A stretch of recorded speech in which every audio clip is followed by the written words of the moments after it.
May the words of my mouth, the meditations of my heart be acceptable unto you, O Lord.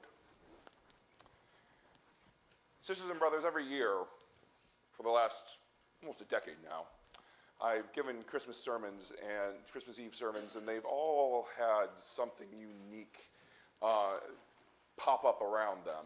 Each one's a little bit different. Each one speaks to something special. And this one in particular, I thank you all. I thank you all for being here with me today, because this is the first sermon that I've given on Christmas Eve here at the Ascension Lutheran Church. And I think that the most important thing that I always find when it comes to whatever community I find myself in, it's that you root it in love. That is ultimately what I feel this entire Christianity thing is all about. And we all do it differently.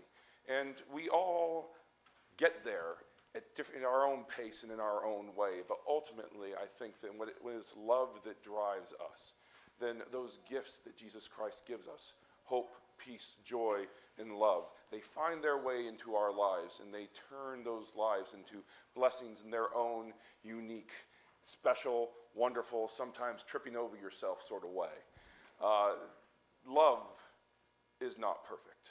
And I think that the author of 1 John would know that. That's a really interesting, I'm not going to Bible geek over it too much, but basically those words came from a guy who was trying to mediate between two congregations that hated each other. And yet somehow he was able to come up with some of the most beautiful words that are within the Bible. And I think that as we struggle in a world where it seems that we forget to take a little bit of time and to appreciate the love that exists within our brothers and sisters, it's good for us to have a moment where we can just sort of step back, reflect, and be like, hey, okay, this year may have been rough in its own unique and special ways, but I am glad you are in my life. I am glad that there are people who are trying to bring goodness in this world, and I understand that there are people within this world who mess up, and sometimes the world seems like a dark and foreboding place.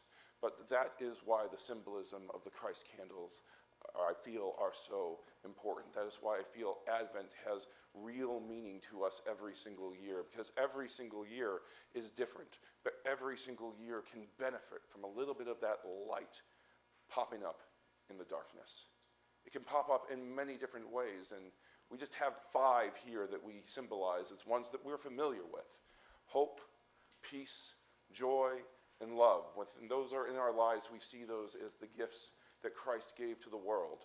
Goodness gracious, his first Christmas, as recounted to us in the Christmas story, was not perfect.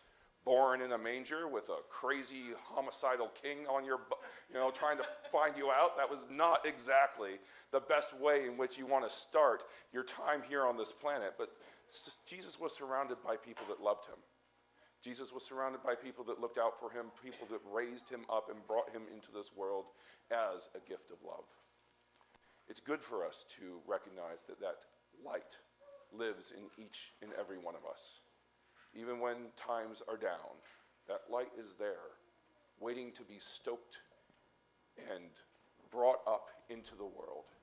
That light can shine bright when we rely upon each other.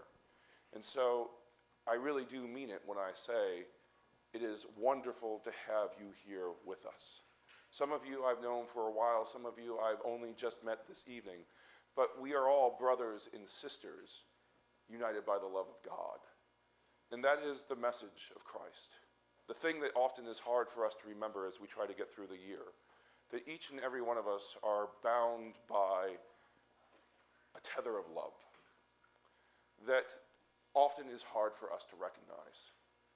But when we take the time out of our day to be with a brother or a sister, to recognize the different ways in which love can come into the world, to have fun, to laugh, to cry, to mess up and overcome the obstacles that life has and puts before us.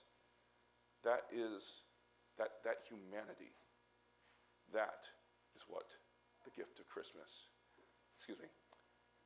you always think you have it perfect.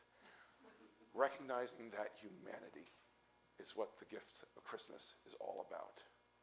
Jesus gave us the ability to light up the darkness and see the humanity of everyday people. To see the good, the bad, the ugly, and the beautiful. We are told that a time will come where the light of Christ will illuminate everything with love, and we will be confronted with who we are. But that's not something to be feared, because we're told we have the power to overcome it. The greatest gift that Jesus Christ gives us is the ability to recognize that each and every one of us are a gift. And each and every one of us have something that we can give to each other. Amen.